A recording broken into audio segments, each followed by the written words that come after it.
Okay, so a brutal wizard is coming. Which hidden shelter do you choose? This is the first one. I'm guessing it's some sort of... Oh wow, it's a supermarket.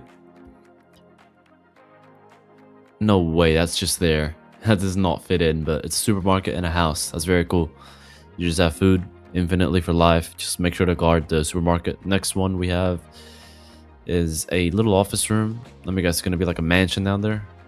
Okay, it's a sewer hole or a manhole. Go down.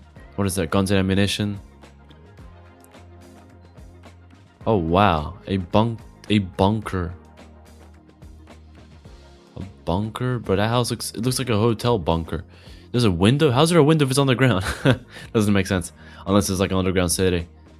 Now we have this shed door.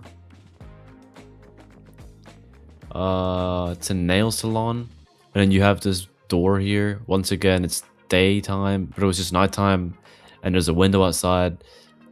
I don't know how that works, but sure.